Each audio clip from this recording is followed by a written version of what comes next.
Bien, ya estamos en la línea telefónica con el doctor Freddy Pacheco y con él vamos a tratar temas sobre esta crisis sanitaria que estamos viendo. El día de ayer hemos visto el informe en Panorama de los diferentes hospitales, no solamente aquí en la capital, sino también en provincia, que han colapsado totalmente. Muy buenas tardes, Freddy, ¿qué tal? Bienvenido.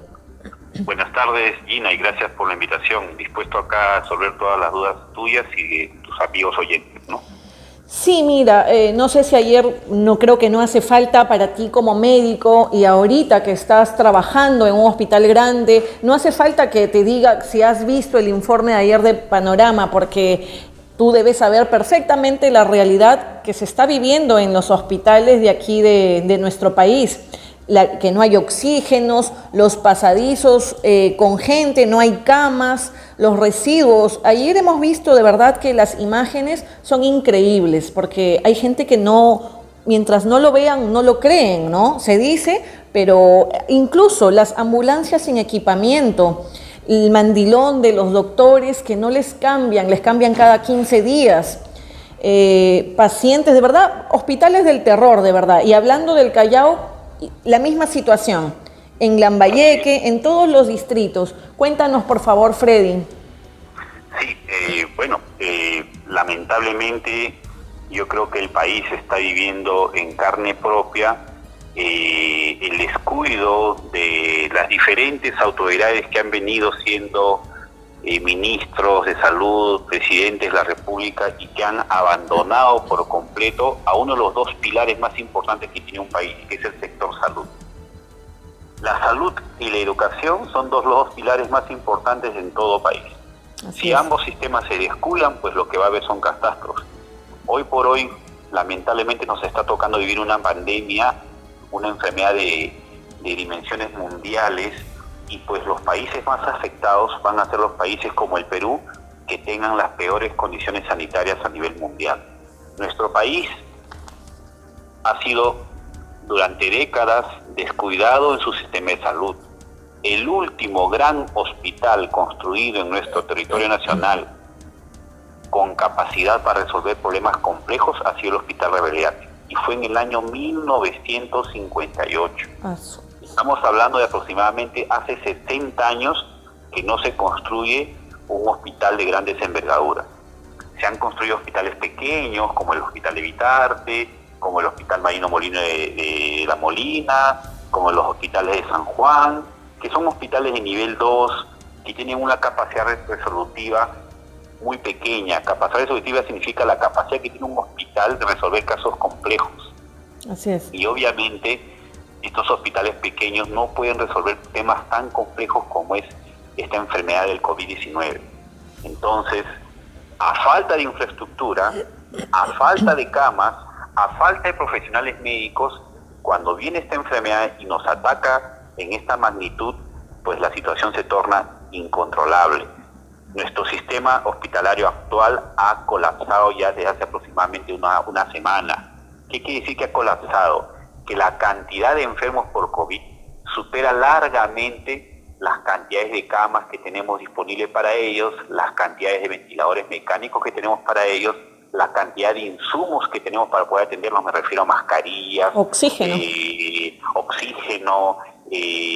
guantes, etcétera. Y también supera largamente la cantidad de médicos y profesionales de enfermería y profesionales técnicos de enfermería que se requiere para poder atendernos. Durante décadas, desde que yo era estudiante de medicina ya por los años 80, yo he vivido en las calles las huelgas médicas constantes que se hacían para mejorar la infraestructura, para mejorar los hospitales, para comprarse más camas, para que haya medicamentos abastecidos. Nadie le hacía caso a las huelgas médicas. Se hacía una contraprensa para que la población crea que los médicos solamente pedían aumento, cuando los médicos lo que pedían era mejores áreas de trabajo, mejoramientos de los hospitales. Entonces, lamentablemente, todos esos gobiernos han hecho oídos sordos, y hoy día, en el año 2020, en marzo de 2020, abril de 2020, estamos viendo las consecuencias. Ahora, de nada sirve contratar médicos que todavía no terminan la especialidad, contratar médicos generales que todavía están haciendo serum, contratar médicos extranjeros porque ya no es la solución. Estamos tomando medidas de guerra que no estoy seguro si van a poder funcionar, menguar en algo las severas deficiencias que tenemos de salud.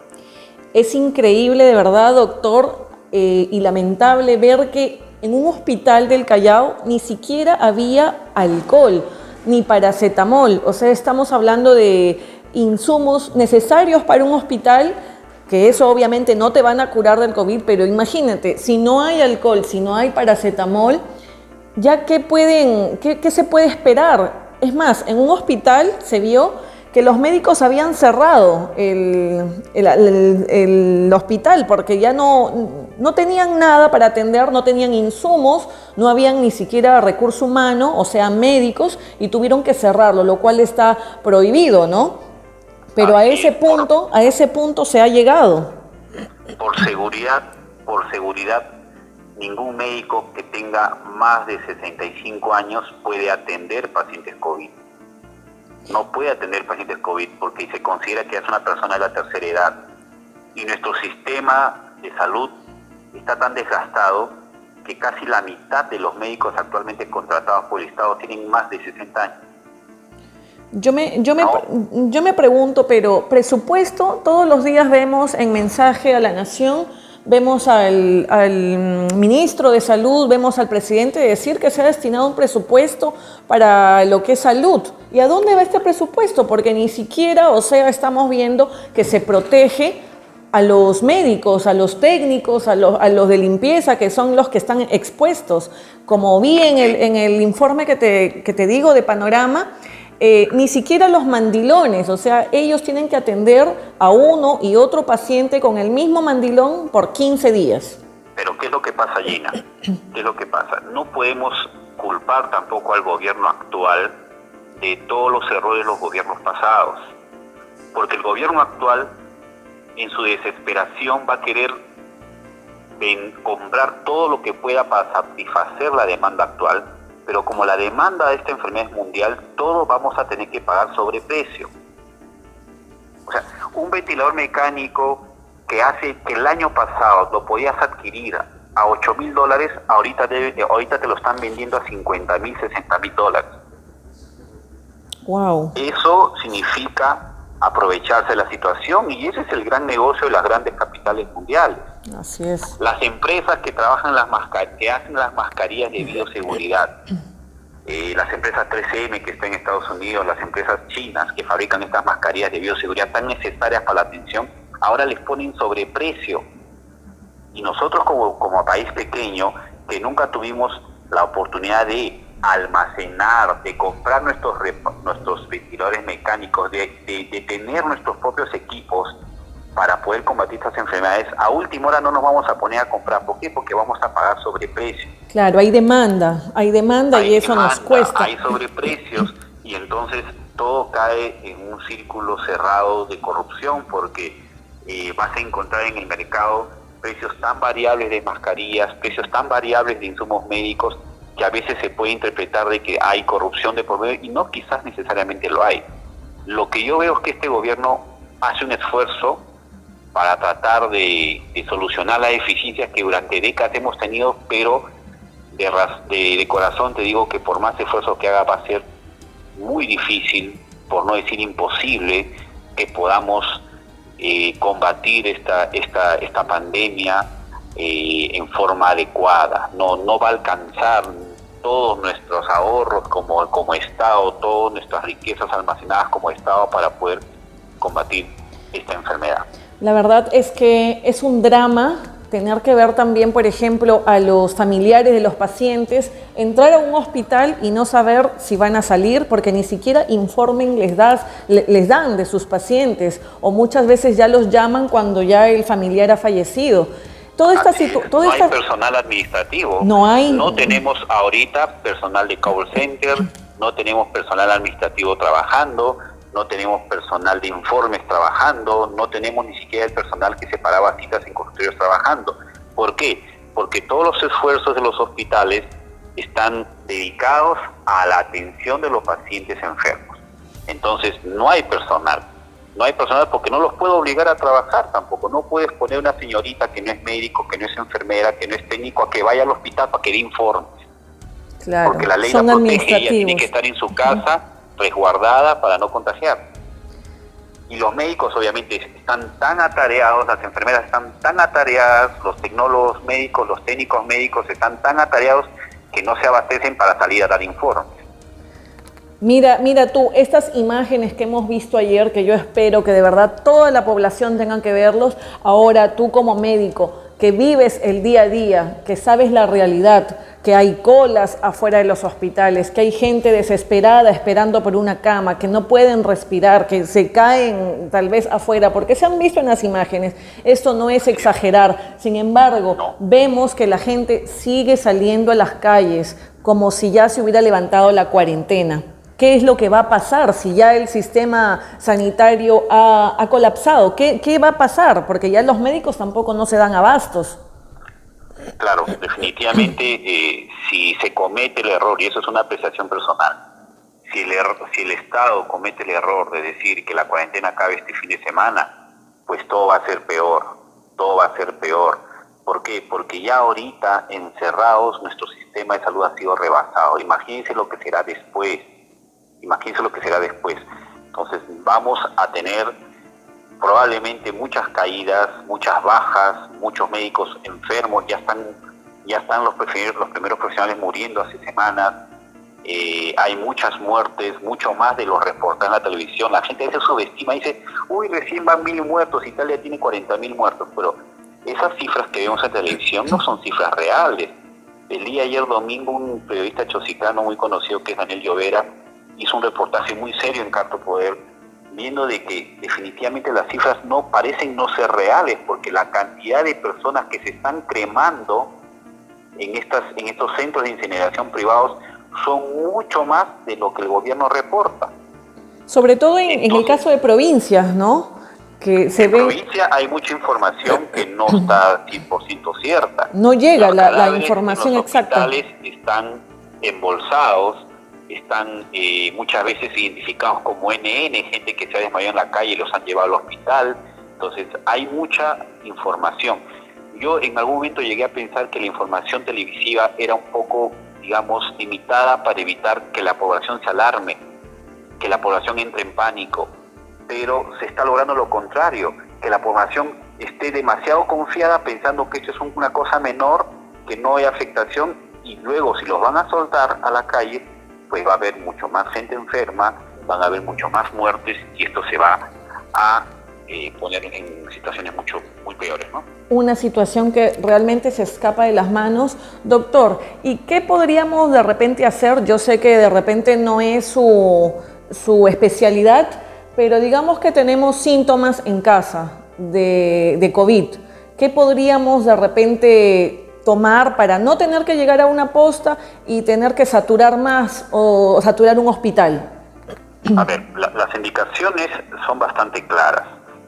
El paciente que ha estado en contacto con personas COVID o que presenta síntomas sugestivos de que se trate de esta enfermedad del COVID, es decir, comienza a tener tos, comienza a tener fiebre, comienza a tener dolor de cabeza, inclusive ya se están reportando casos de pacientes con enfermedades diarreicas, de un poquito de diarrea, etcétera, tienen síntomas sospechosos de COVID.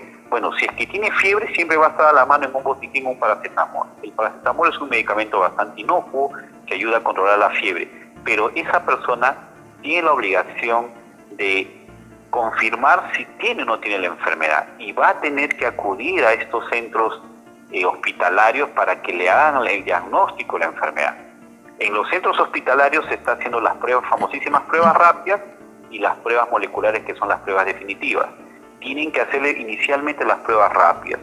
Si le hacen la prueba rápida y el paciente se confirma que tiene el COVID y todavía está en condiciones estables, pues lo que recomienda el Estado es que regrese a su domicilio a simplemente aislarse, a estar en cuarentena para evitar que la enfermedad se siga contagiando a otros pobladores vecinos. Solamente podrá regresar al hospital si es que siente una gran desmejoría en sus síntomas, es decir, si ya nota que la fiebre es muy persistente, si ya nota que le comienza a faltar el aire, y ya nota que obviamente comienza la enfermedad a tornarse ya inmanejable. En esos casos vuelve a ser admitido en un hospital, y si que ese paciente tiene la suerte de encontrar una cama libre, pues se le admitirá en un hospital para que entre a una cama y para que se le admite el oxígeno que corresponda, o si fuera el caso, entrar en ventilación mecánica, ¿no? El problema con las pruebas rápidas es que no siempre sale a la primera, ¿no?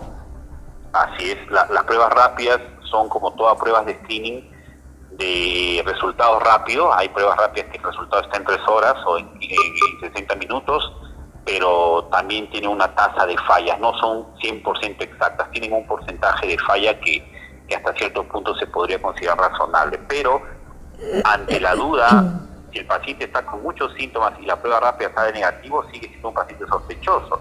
Ahí depende ya del criterio del médico. Si el médico ve que el paciente tiene todos los síntomas del COVID y la prueba le salió rápida, no lo voy a decir, no tiene nada. Tengo que sospechar que probablemente sí sea y le pediré la otra prueba si es conveniente, ¿no? Indudablemente todo el procedimiento que me acabas de decir, al no haber ni medicamentos, ni siquiera haber médicos, es un poco difícil, ¿no? Un tanto difícil porque si tienes los síntomas... Estamos hablando de lo que idealmente debería Lo que debería de ser, pero... Porque probablemente usted sabe, yo trabajo acá en Chosica, he escuchado que hay pacientes que me dicen, doctor, yo tengo tos, tengo fiebre, he ido a la carpita que han puesto acá en Arequipa y me han dicho que no, que todavía no, que no hay la prueba, que venga mañana o que venga pasado mañana o que me venga cuando me sienta mal. Imagínate. Entonces, eso es falta de materiales, o sea, no tenemos las suficientes pruebas rápidas asignadas a cada lugar. Así es. Doctor Pacheco, ¿usted habrá escuchado del tratamiento con ascorbato de sodio, ascorbato de calcio, que se habla mucho que ha funcionado bien en otros países? Bueno, como es una enfermedad nueva, en todos los países del mundo se están probando diversos tipos de medicamentos. Se están probando antiparasitarios, se están probando antivirales, se están probando antibióticos, se están probando anticoagulantes. Cada grupito de médicos en cada hospital tiene su propia experiencia. Lo primero que se reportó fue que la hidroxicloroquina en Italia, en un doctor que había probado con 36 pacientes, solamente se le habían muerto de los 36 una pequeña parte. Entonces, esa es su experiencia de él. Eso no quiere decir que ahora ya la hidroxicloroquina cura el COVID. ¿Por qué? Porque le comenzó a tejerse en las redes una serie de comentarios y todo el mundo quería correr a las farmacias a comprar la hidroxicloroquina. A la siguiente semana hablaron de la ivermectina. Todas las farmacias querían comprar ivermectina. Hace poco un personal de salud habló de los anticoagulantes. La gente no puede ir a las calles a comprarse anticoagulantes y comenzar a tomar anticoagulantes sin tener la enfermedad. El anticoagulante se va a usar en el paciente que tiene COVID cuando se demuestre que ese paciente que tiene COVID ha comenzado a hacer trombos. Esos trombos no es más que la acumulación de la coagulación de la sangre del paciente. Entonces, si yo quiero disolver esos trombos, tomo anticoagulante. No quiere decir eso que ahora el paciente de a pie vaya a la calle a la farmacia a comprarse anticoagulante y va a comenzar a tomar anticoagulante por su cuenta. Esa es una cosa que no tiene razón ni lógica. Claro, y la verdad es que hace unos días... Los estudios mundiales hablan de experiencia de los médicos, no todos los médicos están de acuerdo, a algunos les ha ido bien con un producto a otros les va bien con un producto B, a otros les va bien con un producto C. Nadie todavía es dueño de la verdad, todo está en fase de experimentación y lo que estamos haciendo los médicos en los hospitales es hacerle caso de un poquito a este, de un poquito al otro, de un poquito al otro. Yo he tenido posibilidad de ver las hojas de tratamiento de nuestros pacientes que están hospitalizados en las UCI y están recibiendo efectivamente anticoagulantes. ¿Por qué? Porque a los italianos les ha ido bien con los anticoagulantes. Están recibiendo también antibióticos porque a un grupo de médicos franceses les fue muy bien con antibióticos. Están recibiendo terapia con antivirales también porque a algunos médicos japoneses les ha ido muy bien. Los médicos peruanos somos tan profesionales que nos ponemos a leer todos los días las experiencias de los médicos a nivel mundial y comenzamos a aplicar la experiencia que ellos tienen en nuestros pacientes. Claro. Y esperemos que obviamente nos dé resultados. Yo me imagino, doctor, que de acuerdo, como usted me dice, que ustedes están informando, has venido también escuchando y cuesta creer que este virus sea un virus así porque sí, ¿no? Hay muchas hipótesis, pero Claro. todavía no sale ni siquiera un tratamiento para este virus que de verdad es fuerte porque tiene de varias enfermedades. Así es, este virus ha logrado reunir las mejores características de virus que nos han atacado a seres humanos en el pasado. Tiene las mejores características del virus del VIH, tiene las mejores características del virus del ébola, tiene las mejores características del virus, del primer coronavirus que atacó con la fiebre asiática hace unos años atrás. El SARS, Entonces, ¿no? este virus que fue el SARS-CoV-1, este virus actual pareciera, y eso es una hipótesis, pareciera que hubiera hecho confeccionado a propósito, pareciera que hubieran sacado lo mejorcito del ébola, lo mejorcito del SARS, lo mejorcito del virus del HIV, y pareciera que lo hubieran juntado a los tres y le hubieran hecho un nuevo virus. Un virus súper potente. Un súper potente. Me cuesta creer que sea la evolución natural de la madre naturaleza. La madre naturaleza no creo que haya sido tan despiadada de que espontáneamente un virus haya sacado lo mejor de otros tres virus y haya nacido así de la nada en el año 2019. No, me cuesta creerlo. A mí también. A veces hay teorías, hipótesis que se pueden lanzar, son siempre hipótesis, pero es difícil creer que un virus sea casi perfecto, porque este es un virus casi perfecto. Se transmite fácilmente, sobrevive muchos días en el medio ambiente, en las calles, en los pisos, en los suelos, en las paredes, en las superficies de plástico, en la superficie de metal. Tiene alta capacidad de propagación, se transmite hasta hablando. Antes decían, no, se transmite solamente con la tos. No, se transmite hablando. Se transmite hablando. Si alguien escupe en el suelo, ese escupitajo se queda 2-3 días ahí con el COVID. Luego viene alguien que pasa por ahí, ya lo cogió. Entonces, es un virus tan perfecto que cuesta creer que haya sido parte de la evolución natural de la naturaleza. A tal punto que hasta el día de hoy científicos y médicos no pueden encontrar una vacuna para este potente virus. Toda vacuna lleva su tiempo, En el mejor de los casos, las vacunas han demorado 12 meses. Haciendo los mayores esfuerzos, siendo optimista, la vacuna estará en 8 meses. Y el día que salga la vacuna, a ver qué estado, qué nación va a poder pagar el precio de esas vacunas y va a poder administrarla a toda su población, ¿no? No nos esperancemos en que la vacuna será la solución, porque no sabremos si después de seguir dando bonos o si después de seguir con las fábricas cerradas al Perú le va a alcanzar dinero para comprar 30 millones de vacunas. Doctor Pacheco, ya a estas alturas y viendo la situación de la crisis hospitalarias y todo esto, ¿cuál es la recomendación para todas las personas? Bueno, yo como siempre mi corazoncito para Chosica. Chosica está un pasito de ventaja frente a Lima. A Chosica el virus demoró 2 semanas más en llegar a Chosica. Entonces lo que está pasando en Lima ahorita va a pasar en Chosica en 2 semanas. Chosica, Chalacayo. Es decir, todavía el virus acá está sembrándose en muchos pacientes asintomáticos en Chosica. Lo que está viviendo Lima en estos momentos, con la gente que se mueve en las puertas de los hospitales, con falta se va a vivir en Chosica en 2 semanas. Entonces, todavía tenemos esa ligera ventaja de seguir haciendo nosotros el debido distanciamiento social. No salgamos a los mercados cuando están atiborrados, tratemos de salir a las horas donde hay menos concurrencia, guardemos la distancia con el vecino, así lo veamos sano. Usted no sabe si ese vecino que aparentemente está sano tiene o no tiene el COVID. Lavarse las manos, dejar su ropa con que sale a la calle en las puertas de su casa, tener el mínimo contacto social, que la persona en la familia elegida para comprar sea siempre la misma, y esa persona que sale a comprar tiene que estar relativamente aislada del resto de la familia. No es posible que dentro de un grupo familiar el día lunes sale el sobrino uno, el día martes sale la sobrina, el día miércoles sale el papá, el día jueves sale la mamá, porque todos están con riesgo de infectarse. Entonces es mejor que solamente se disponga un miembro de la familia que se encargue de salir a hacer las compras, y ese miembro de la familia tiene que abastecer constantemente a la familia. ¿Por qué? Porque va a ser el único que va a estar expuesto. Y tenemos que ponernos mal pensados. Si ese señor que salió, ese familiar que salió a la panadería a comprar y ahí lo han contagiado, entonces no va a venir ese familiar y va pues a estar conversando con un ancianito en la casa. Claro. Ese ancianito de la casa tiene que estar aislado de ese señor que salió. Así es.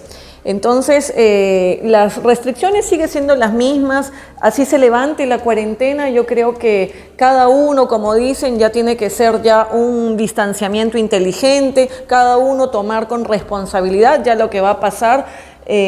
Yo, Freddy, decirte de que la difícil situación que te está tocando vivir, porque aún tú no seas un infectólogo, pero de todas maneras estás ahí en un hospital y estás viendo la situación, ya de repente no habiendo más médicos, tal vez te va a tocar también a ti tener que entrar a un UCI o a apoyar a los demás médicos.